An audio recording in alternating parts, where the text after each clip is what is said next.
Chicken marsala is one of my favorite things to make as well as eat. When Kevin and I were 16, we would go to Carrabba's for date nights. I would always get the chicken marsala with the mashed potatoes, a Caesar salad. We would get the crab cakes with the remoulade sauce, and of course, the bread and the herb dip. So I've always wanted to make chicken marsala, but I was too lazy to go to the wine section and look for marsala. I'm not a wine drinker, and I feel like every time I go in the wine aisle, I don't know what I'm looking at or looking for. And like there's Pinot Grigio, there's I don't know wines. There's all these wines, and I feel like I could never find the marsala wine, so I would just skip it and be like, okay, whatever, we just won't have chicken marsala. Chicken marsala without wine is one of those recipes that made me realize you can be so creative in the kitchen and come up with things that you never thought possible. It really was the turning point for me in my recipe creation, where I thought, I can do this. I can make anything. And it's just up to my imagination and whatever I want to test in my kitchen. So let's make some chicken marsala. It's very easy, but very rewarding. To start with, I have my oven preheating at 425 degrees so that it's ready when everything else is ready to go in. Right now I need to preheat my skillet so that it's ready for the chicken to go on so we can render some of the fat out of the skin. So that's gonna need at least 10 minutes to get really nice and evenly hot throughout. So I'm going to start that while we talk about the rest of the stuff that we're gonna do for this recipe. All right, I've got 4 garlic cloves here. I'm just going to cut off the root end and put them in my little food processor to get those chopped up, and they'll be ready for me when I need to add them. All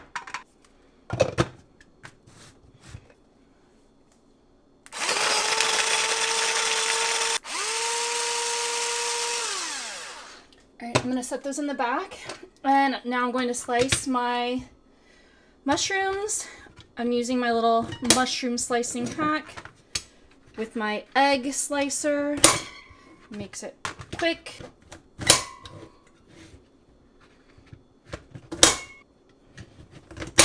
All right, mushrooms chopped. I'm gonna put them back in the container they came in so that I can just dump them easily when I need to use them and get them out of the way so I can cut up my shallot. Now, I like to use shallots just because I feel like they have a little bit more of a delicate flavor than onions. They're a cross between, they taste like a cross between an onion and garlic.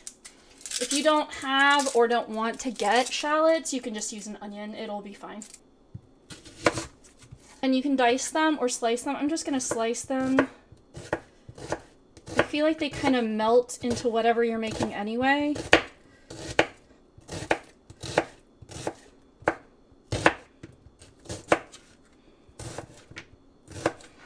Okay, I'm gonna leave those there. Our pan is ready for the chicken. All right, my pan is ready. It's hot. I'm just gonna test it with a little bit of water on my hand and make sure that the water beads pool up and dance on the surface instead of just evaporating to make sure it's hot. There you go, and you can see the little water droplets. So when we would go to Carrabba's, they always had like the split chicken breast as their marsala, their chicken marsala chicken. And I love the Carrabba's chicken marsala, but because I got to do this myself, I got to use the chicken I really prefer, which is chicken thighs. You can do this with chicken breasts if you want, but I prefer chicken thighs. I just think it comes out to be so much richer, and the crispy skin adds a lot of character to it, but it's totally up to you what you do. I'm using a stainless steel pan, both to render the skin and to cook the mushrooms, and also because it's oven safe. So I'm going to take this straight from here and put it in the oven to cook, and then when it comes back out, make the sauce. I really like a one pan meal. You don't have to like keep messing around with anything. So I would either use a cast iron or stainless steel to do this. I'm going to season the chicken skin with salt and pepper, and then we're going to put some oil in the pan and render the fat for 5 minutes. So let me salt the chicken first, and I've got my chicken in the packaging that it came in. I'm just going to cook it on the one side and put it back in there because all we're doing is rendering the skin, and I don't want to dirty up a plate because later we're going to have to remove the chicken once it's cooked, and I wouldn't obviously put it in something like that. I don't want to have a plate for the raw and then a plate for the cooked. I'm going to leave it in here because it's only cooking one side. So I'm going to salt the skin. I'm just salting all the skin. Use a little pepper. Now I'm going to put the oil in and put them skin side down, set a timer for 5 minutes. Just to get the skin a little bit golden. It gives us a head start on the nice crispy crust, and it gets some of that fat out, so it'll be ready to go. All right.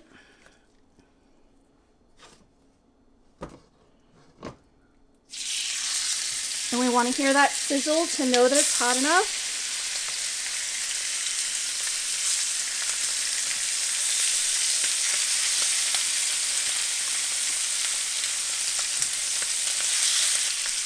I'm also going to season the back of it.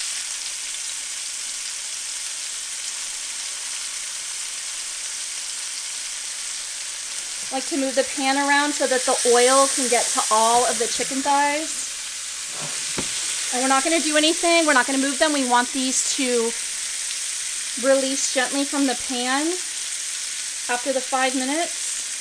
So we're just going to let them do their thing and be patient. All right, it's been 5 minutes. I'm going to remove the chicken and put it on the tray that it came in. It cleanly released. And here you can see the nice golden skin. Just going to place it in there. Nice golden skin. See, it's releasing nicely because we gave it the time to render some of that fat before we mess with it.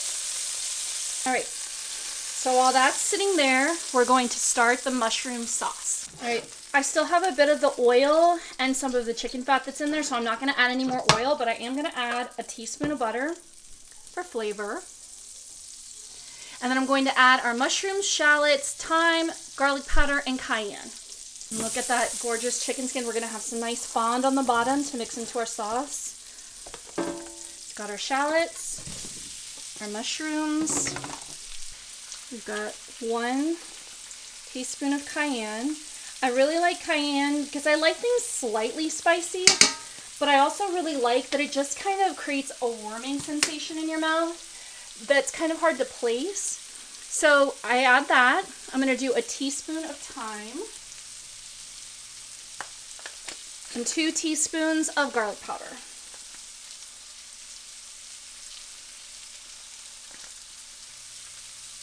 I don't want any of this to burn, so I'm going to put it down to 3.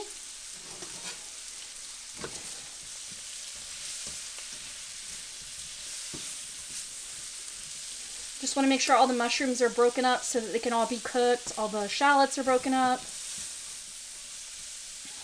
Some of those mushrooms soaked up my oil, so I'm going to add just a touch more. So these are all coated in the seasoning. We're going to let these brown. They don't need to be completely cooked because they are going to be in the oven with the chicken. This is just to give them a little bit of a head start. So we're going to do that for 10 minutes and let those cook. All right, our mushrooms have had 10 minutes. They're softened. We've created like the beginning of a nice little sauce here. Now I'm going to add our fresh garlic and saute that for about 30 seconds. I like to have fresh and dry garlic in most of my food because I just think that the dry garlic adds a nice backbone, like underlying flavor of garlic, and then the fresh adds just that kind of on top zing of garlic. If that's too much for you, just choose one or the other. All right, now it's time to add our chicken stock, balsamic vinegar, and soy sauce. This is our replacement for the Marsala wine. So the balsamic vinegar is sweeter than most vinegars. So the balsamic vinegar adds that kind of winey flavor. It's got the complexity like wine does. Instead of like, say, adding grape juice or something that doesn't have much complexity, the balsamic vinegar has a lot of complexity. So that will give us like the balsamic-y flavor. And we're adding a tablespoon of soy sauce, and that too, mixed with balsamic, will give us the flavor of that wine. Tablespoon of soy sauce, 1/4 cup of balsamic, and I've got 2/3 of chicken stock. So I'm just going to turn the heat up on that. My chicken stock is a little frozen still. I like to make a large batch of chicken stock and then freeze it so that I don't have to make it all the time. I can just make it like once a week and have it without having to worry about it going bad. But I'm turning up the heat, letting this kind of reduce down just a tiny bit. So we're gonna give that 5 minutes to simmer before we put the chicken back on. All right, the mushrooms have had 5 minutes to simmer. It brought up the temp on the liquids and everything, so that when it goes in the oven, it's going to immediately start cooking. All right, I'm going to put my chicken back in, kind of nestle it down. And any of the chicken juices that come off are going to go into the sauce as well, so that'll make it even better.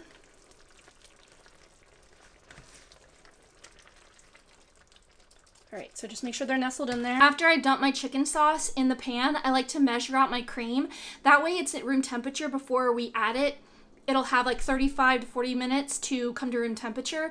That way it doesn't curdle or shock the sauce or anything like that. So just make sure you measure that out and let it get to room temperature before you add it. And then I'm going to put it in the oven, and we're gonna cook these for 35 minutes before we check to make sure they're done. When we're cooking our chicken thighs, we wanna make sure that we get up to 175 to 185 degrees Fahrenheit, because chicken thighs have a lot of collagen and fat in them, and they really benefit from having that temperature to allow everything to melt and get softened. If you pull it too soon, you might get rubbery chicken, you might get like too much collagen in there. It just might not feel as nice. It might feel a little bit more rubbery. So I like to cook mine to 175 to 185 degrees, and that also gives you more insurance to know that you have less opportunity to overcook your chicken. All right, the chicken has had 35 minutes. I'm going to check its temperature, and then I think I'm going to put it in. I might put it into broil to make the skin just a little bit crispier.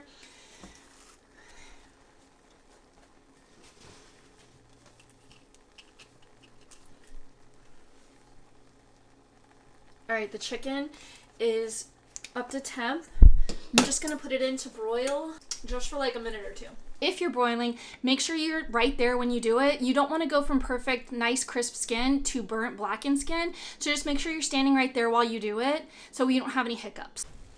All right, they're looking good. I'm going to move them up to a plate with my clean tongs to finish working on the sauce.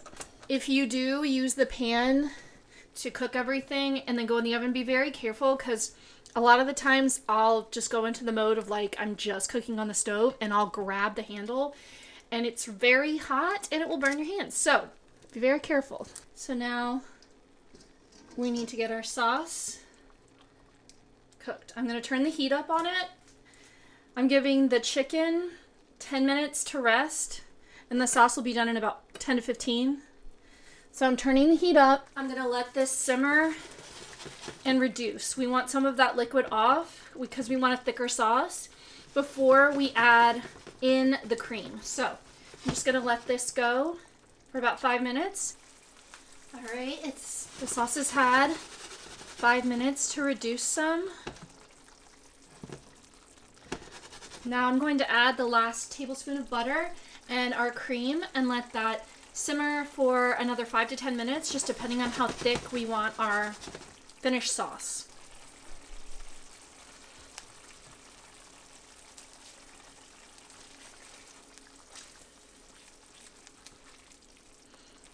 You can already see it's thickening up. I turn the heat down a little bit just because I don't want it to be boiling when I add the cream, so it doesn't curdle.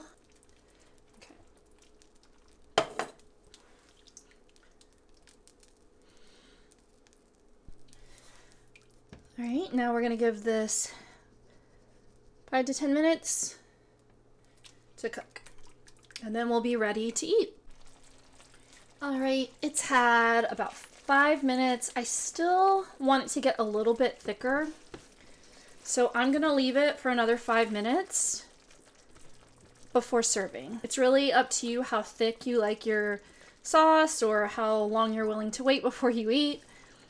But I think it'll thicken up just a little bit more, and that's what I'm looking for. And the chicken is rested and it looks really good. So we'll have this soon.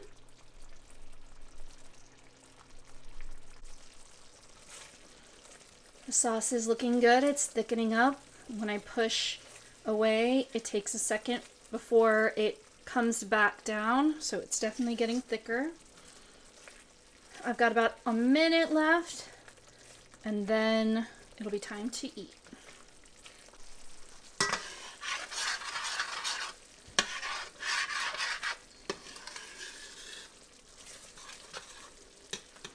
All right, I'm gonna scoop some onto my chicken. And then take a bite. All right, we've got our chicken marsala, nice crispy skin, delicious sauce. I'm going to add a little bit of parsley just to make it cute. And now let's take a bite. All right.